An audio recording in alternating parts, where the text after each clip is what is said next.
All right. We're taking all the best old school wisdom and blending it with the top new school methods to bring you the optimal coaching strategies.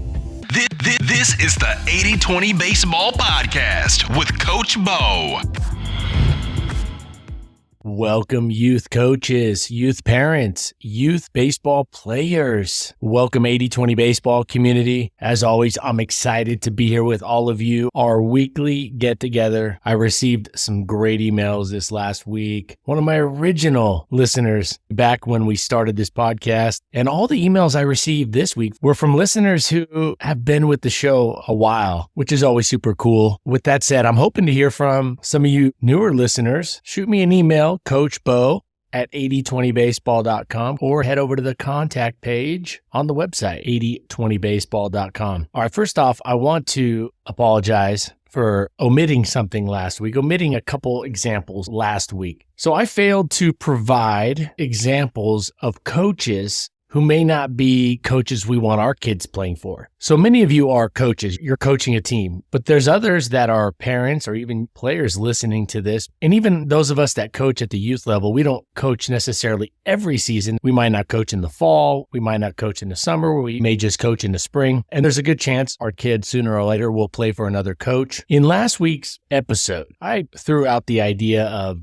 youth baseball across the board, giving parents, players a little say in who their coach is. Not necessarily full control, but maybe they could say no to a few coaches that they've seen coach, or they've received feedback from other families, parents, from others that they respect their opinions. And so I just threw it out saying, hey, there has to be a way we can set it up specifically for those leagues that the players go into a tryout and they're selected and there's no say in their coach. And I threw it out saying, hey, there has to be something in the middle. I think it would help the competition. I think it would help elevate the coaching. Now, I know there's some trade-offs with this, just getting coaches out there, getting parents out there, which is why I always give all of you a shout out that are coaching, and huge props and praise for doing what you're doing. You're not talking the talk, you're walking the walk. That is something to hang your hat on at the end of the road. That is something to be super proud of. And so I understand there's some challenges to this, but I threw it out saying, can't we have some kind of system where if there is a coach that we don't want our kid playing for, that we have some control over that? Now, I did mess up last week and I made a mistake. Last week, I mentioned coaches like the drill sergeant type of coach, the screamer, the win at all costs coach. I gave those examples of those hardline coaches. And I was thinking this past week that there may actually be a lot more coaches on the other side of the spectrum that we may not want our kid to play for. And similarly, we likely don't want to become this coach. And that is the coach that allows the players to get away with anything and everything. It's a disorganized practice. It's a chaotic environment. There's not much safety. There's no discipline. They're not encouraging hustle. It's a free-for-all. So I did want to clarify that. Last week, the examples I gave out were the drill sergeant examples. But a few days after we put that episode out, it hit me that I failed to give examples of those coaches and the type of coach that we don't want to become. And that is on the other side of the spectrum, the laissez-faire, roll the balls out, no organization, no discipline. Kids are running the show, inmates running the asylum. So I wanted to make it clear that we should definitely look to avoid this option. We should look to avoid coaches on both ends of the spectrum if we can. And definitely as the players get older and you have more say in what team they're on, and there may not be a lot of coaches that fit this criteria that might fit within these parameters. I'm seeing more of these days, and I think it's a byproduct of society, the education system. And I say that having been in the education system for a long time and very well versed with what's going on in today's education world. But nevertheless, we should look at those two sides of it. Is this coach a drill sergeant, scream, yell, win at all costs? No, thank you. Has this coach in the past, is this a coach that we've seen in past years? We've seen their practices. We've heard from some family friends that it's chaotic. It's disorganized all the time. There's no structure. There's kids swinging bats all over the field. Baseballs are being thrown all over. So I wanted to clarify that.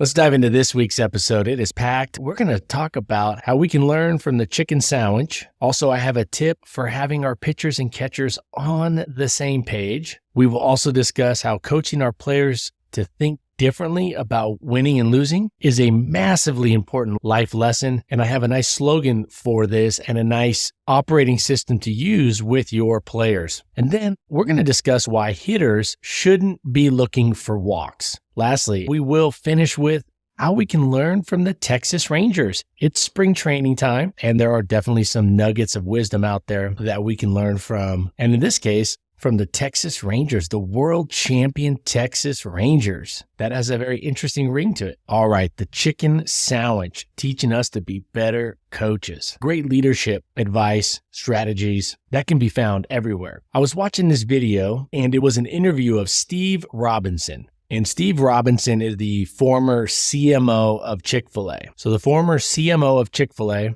34-year tenure, and Steve Robinson was a big part of the company's growth, Chick-fil-A's growth from 184 stores in 1981 to 2,100 stores when he finished up. So a lot of success. And I'm going to tie this into coaching here. You're going, Coach Bo, why are you talking about Chick-fil-A on a baseball podcast? Here's why. Steve Robinson, who's referred to as the legendary CMO of Chick-fil-A, quoted Samuel Truett Cathy, the founder of Chick-fil-A, who founded Chick-fil-A in 1946. And he quoted the founder of Chick-fil-A, who said, quote, "We don't train culture, we hire it," end quote. I heard that. I thought, that's interesting. As most of us have probably gone to Chick-fil-A. I'm guessing most of the listeners, most of you have been to a Chick-fil-A. Maybe you frequent a Chick-fil-A. And I'm always very impressed with the attitudes, the vibe, albeit a quick interaction, a short interaction. I always feel like the people I'm dealing with are coming from a good place. They're respectful. They're smiling. They're go-getters. And you know what? I watch them when I'm at the window and I see them working with each other, and they seem to be getting along really well. They seem to work very well as a team. And as a baseball coach or a coach of any sport, if the team doesn't get along, that can absolutely sabotage anything else we do with their skill development, how great of a pitcher they become, how dialed in we get their swing, how great our game plan is. When a team is imploding because they're not getting along, that's not good. I've played on teams like this. I've played on a lot of teams with great cultures, just amazing, phenomenal, got along great. In fact, my Alaska summer ball teams, I played 3 full summers in Alaska, 2 for the Matsu Miners and 1 for the Anchorage Glacier Pilots. The cultures were phenomenal and we did really well. We all know what a good culture, a good team culture looks like when we see it. And it's interesting what the legendary CMO of Chick-fil-A said, or the quote that he picked out about the founder, the one that really stood out the most. He said, "We don't train culture, we hire it." So when we're putting our team together, and if you have the opportunity to put your own team together or add players, don't fall for the talent tease. Don't fall for the talent tease. If that talented player is not going to be a good fit, they're arrogant, they're know-it-alls, they do their own thing, they think they're better than everybody, they bully other players, they make fun of players when they don't do well, they don't pick up teammates, they sulk for half an hour after an error or a strikeout over in the corner of the dugout by themselves. And so I thought it was interesting because every time I'm at a Chick-fil-A, I'm always like, wow, they have a dialed in team. And I've been to a lot of fast food places all over. I've eaten a lot of fast food in my day. And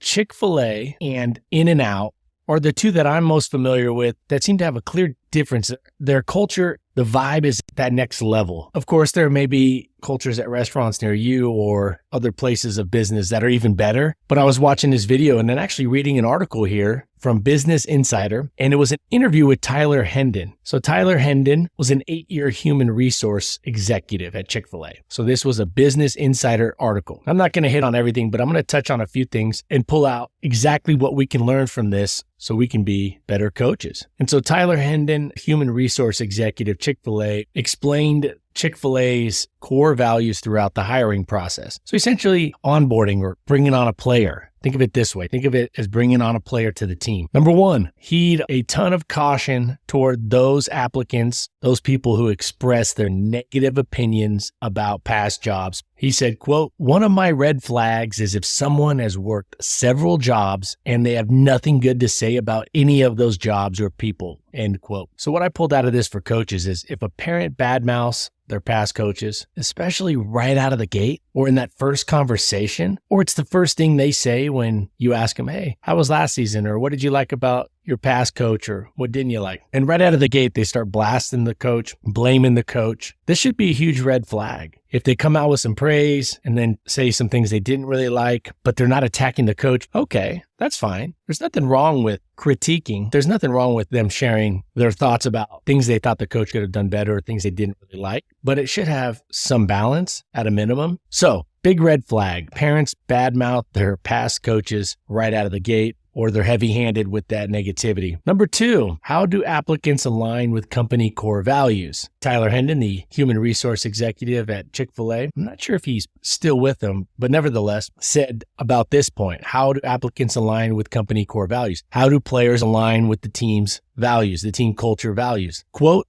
"We're really big on working together, so I may ask them a question that revolves around being able to work with others and see how they've done that in the past."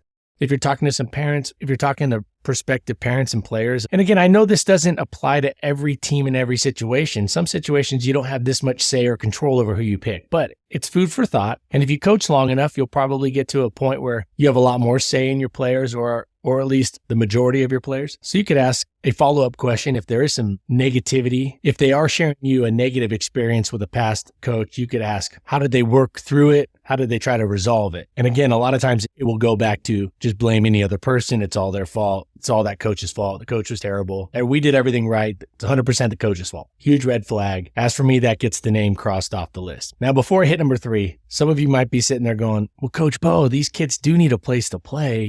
Can't really blame the players. The family comes as one. The parents and the players are one. They come together. And I think we need to put our foot down and start saying no to this behavior. And the only way to say no to this behavior is to not permit it or allow it or not accept it on our team.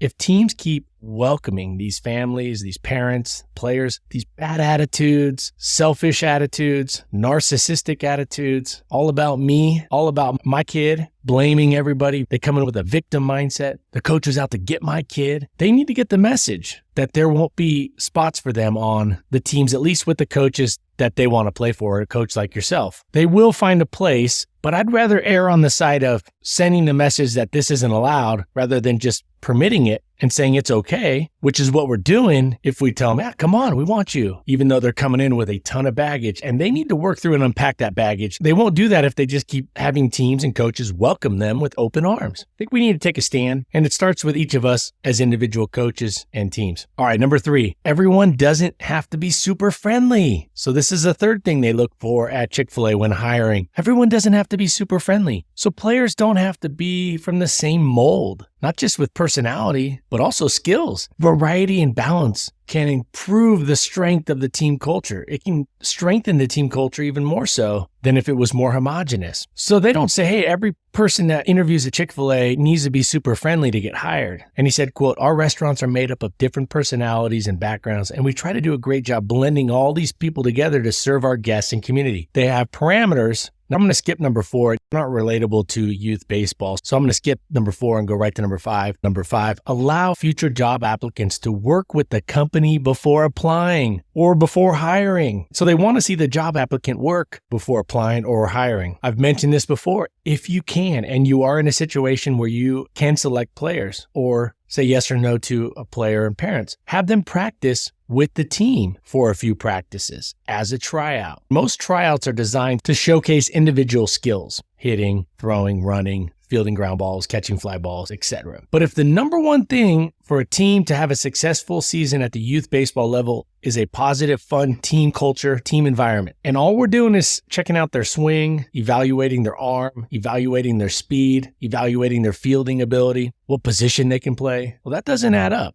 But if we have them practice with the team a couple times as part of the tryout process, and when we evaluate them, we spend the majority of our focus looking at how they blend with the rest of the team. Do they elevate their teammates or do they bring them down? Are they increasing or decreasing the positive vibe, the energy level, the success of the team? Now, there is a 6th one, but the applicability to youth baseball, just a really far stretch, so I'm leaving that off. So Chick-fil-A, what they look for in a hire, or as a coach, what we look for in a player when we bring them onto the team, learning how to make better teams by those making great chicken sandwiches.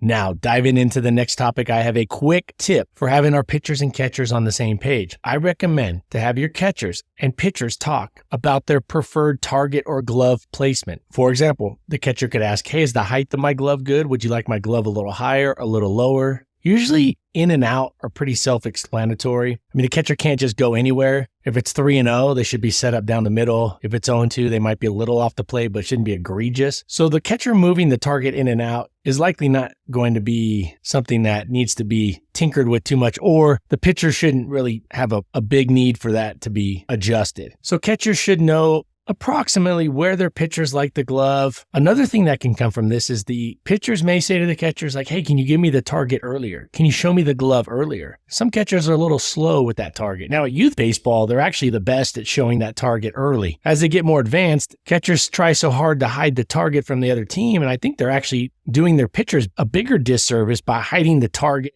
from their own pitcher. At the end of the day, a well-executed, well-located pitch, whether the hitter knows it's coming or not, it's going to be tough to do damage on. I'm not saying they should put it out there from the get-go. Once that pitcher starts his delivery, that glove, that target should be dialed in right where it needs to be. But that might be something that comes up. It just gets them working and thinking together, teammates, battery mates. So I would have the catchers ask the pitchers, hey, do you want the glove a little lower, a little higher, or is it just right? Or just keep it simple and say, hey, am I giving you a good target? Am I giving you a good, clear target to pitch to? At a minimum, it gets the pitcher thinking about hitting the target. If that's top of mind and that's what's being talked about, it's more likely to have our focus and our intent. And one other tip for pitcher and catcher interactions. Pitchers should always show gratitude to their catcher after catching their bullpen sessions. So once a practice pitching session is done, a bullpen session, pitchers should walk up and shake the hand of their catcher or give them a fist bump at a minimum and thank them for catching their bullpen session. I don't think during the game this is as necessary, but for a practice session, I think it sends a great message. The pitcher showing some gratitude to their catcher after every bullpen session. That should be an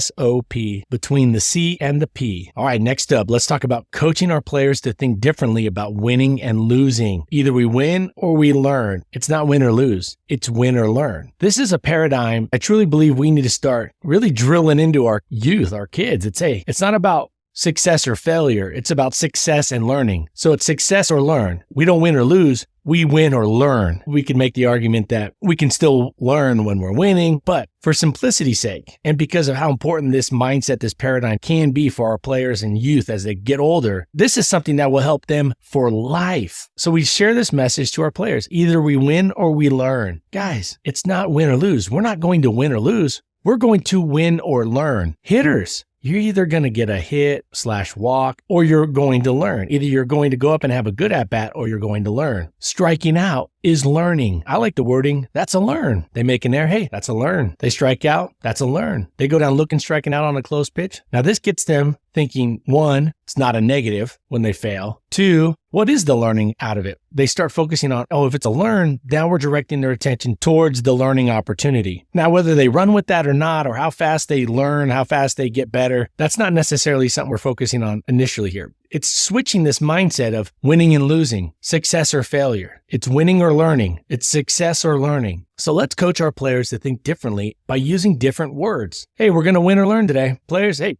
today we're either going to win or learn. Either way, it's on the up and up. Hitters, good news. Either you're going to get up there and get a hit or get a walk, or you're going to learn. Either way, it's on the up and up. And I like the words, that's a learn. Ball goes between their legs. That's a learn. Make a bad throw. That's a learn. Also, it keeps us from over providing feedback, specific feedback, letting them try to figure it out. But by directing them towards the learning opportunity, the learning potential in that situation, we direct them by first changing their paradigm and mindset towards the fact that there is some learning that can take place. And this is a learning opportunity. And then let them grow from it on their own, along with us providing corrections and feedback also along the way. All right, diving into the next one. Hitters shouldn't be looking for walks. Hitters should not be going up there looking for a walk. Our hitters should be looking for a pitch in their hitting area with less than 2 strikes, and they should look to be on time and put a good swing on that pitch. With 2 strikes, they should be looking for a pitch within the strike zone that the umpire has set forth or determined by what they call a strike or a ball, and they should try to be on time and put as good a swing on that 2-strike pitch as they can. They're not up there looking for walks. Hitters are not up there looking for walks. They're not up there trying to avoid striking out. They're up there looking for a pitch in their hitting area. They're looking to put a really good swing, a well-timed swing on a pitch that comes through their hitting zone with less than 2 strikes. Now it shifts, of course, with 2 strikes, but they're still not looking to walk. They're still not looking to avoid a strikeout. They're simply looking for a pitch that comes through the strike zone as determined by the umpire that day. They're trying to be on time as best as they can, and they're trying to put as good a swing on it as they can in that situation with 2 strikes. Hitters shouldn't be going up there looking for a walk. They should be up there looking for a pitch in their hitting zone or in the strike zone, depending on how many strikes there are. Great hitters are not looking to walk.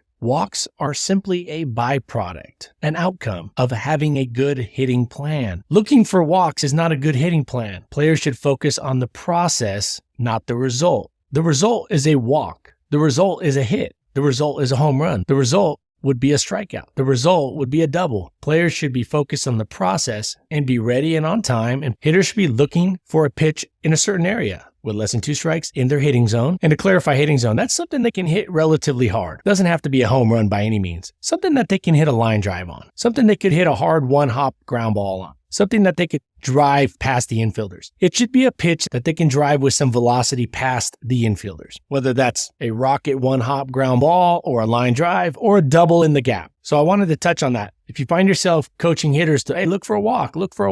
All right. Before we hit this last part, learning from the Texas Rangers, if you haven't already, head over to 8020baseball.com and get the drill design guide. It's free. It's about a 20 to 30 minute read. It lays out the 7 parts. There's 8 ingredients in 7 sections. 2 of them go hand in hand. You'll see that in section 1. I have a checklist on there, some pie charts so you can get a visual of what makes up a great drill or a top-notch drill. Not just a good or great drill, but a top-notch drill. It's free. Go over there. You're not going to get spammed or anything. Just throw your first name in, email, and it'll be sent to you. I deal with all that stuff on the back end. So go over to 8020baseball.com, get that free drill design guide. There were a dozen coaches who signed up and got that just in the last couple days. So it's great to see. Confident coaches are more fun to be around. Doesn't mean we're going to be perfect by any means. It doesn't mean we're going to have all the answers. No, but having more confidence benefits everybody. Obviously, walking out on the field with more confidence is a great feeling. I do think that as a side effect, we become coaches that are more fun to be around, more fun to play for if we have a little more confidence than we otherwise would have.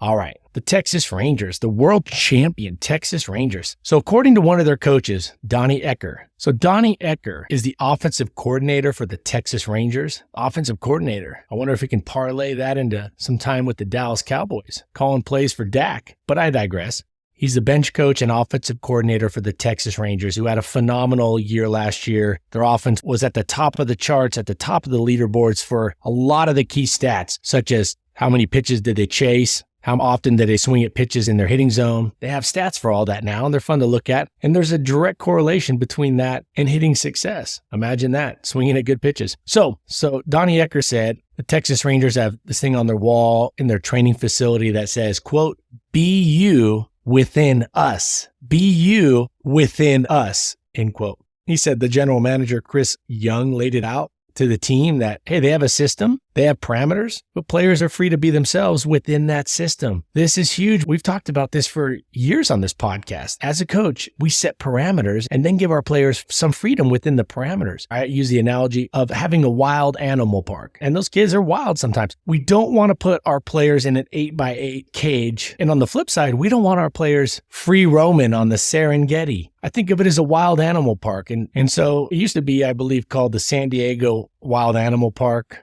Now it's the San Diego Zoo Safari Park. And the San Diego Zoo Safari Park has animals roaming with more range. There's more places for them to go. They're not cooped up. They're not super constricted. They have some freedom, but they will run into a fence eventually. They have 500 yards, not 15 feet. So there's more room for them to roam, but there are fences. And I think this is crucial as a coach to have this paradigm. So it didn't shock me when I heard this, but I have not heard another coach, program, organization at any level say it like this. Coach Ecker with the Texas Rangers, they have up on the wall, "Be you within us." I love it. In fact, I would take that and absolutely copy it word for word. I highly recommend using that exact wording with your team this year. Hey, be you within us. Be you within us. Another mantra that the Texas Rangers have is to, quote, dominate the fundamentals. Dominate the fundamentals. The 80-20 rule. Dominate that 20%, dominate that 10%, dominate that 30% that drives 70, 80, 90, 95% of our success and our results. So the world champion Texas Rangers are at the highest level in the baseball world, and they are on the top of the highest level. They're the champions at the highest level in baseball, and they have a core goal of dominating the fundamentals. And they also talked about simplifying their plan and approach. They talk about how they can oversimplify things. He said, quote, we try to oversimplify things. They're dealing with pros, full-grown men, many in their 30s, yet they are trying to simplify the process more and more every day. They're trying to simplify their plan. So as coaches, one of the biggest mistakes I see, especially at the youth baseball world, is overcomplicating things, trying to sound super smart, super knowledgeable, or dive deep and prove that you know so much about this topic or hitting or that. And all we're doing is confusing our players. All we're doing is leading them down a path to less success. Keep it simple. The game happens fast. We want our players to play fast. Make quick decisions. Let's keep it simple. If the Texas Rangers can literally live by this day in and day out and train by this mantra, dominate the fundamentals, keep simplifying things, as youth baseball coaches, we should probably even do more of that. We should look to simplify even more. We should look to dominate the fundamentals even more frequently, if not at all of our practices throughout the entire season. And I just love the quote, be you within us. I'm stealing that. I don't know if they got trademark on it. I'll fight it with the patent lawyers. That's worth it. That'd be worth the battle. Be you within us. Talk about simple, concise, and says everything you need to say when it comes to, hey, we want you to be you. We want you to have some individual freedom. We want you to be able to express yourself, have some creativity, but you're going to do it within the team, within the system. Just make sure that system isn't an 8x8 zoo cage, but more of the safari park structure. All right, coaches, love being here with all of you each week. If you wouldn't mind leaving a review, a rating for this podcast, that really helps. Let's get it out there and share with a friend. Just send it off. Hey, I got this. I listened to it. You might like it. You might get something out of it. Next week, I have a peer-to-peer, player-to-player, teammate-to-teammate strategy that we can use throughout the season, and it has 2 significant benefits. And I'll share that with you next week. Plus, I have a solid interview coming to you with someone that I've known since grade school. He played baseball at 3 different levels of college, including junior college and Division I, and in between. He played professional baseball as well, but more importantly, he spent the last 10 years going through the youth baseball world as a parent and as a coach of his 2 boys. And we come out swinging and we dive right into hitting in this interview. It has a lot of actionable content, so I'm excited to bring that to all of you next Tuesday in our next episode. Until then, thank you for being a coach. You should be proud of yourself for being a coach. It's a fantastic way to give back to society, to the community, and be there for your family. That's something at the end of the day to hang your hat on. A role that can and will make a lasting impact on many, if not all of your players for the remainder of their lives and the people they come in contact with. And then their kids, the ripple effect of being a good coach. Not perfect, but going out there with a plan and right goals and the right values. All right. In the meantime, take care of yourself and your health. Take care of your families. I know you're doing that. Be there for those close friends, especially those that have shown to be there for you. And then put this information into action. Put it into play. And until next week, this has been Coach Bo. Adios. This has been the 80-20 Baseball Masterclass. Take it to the field.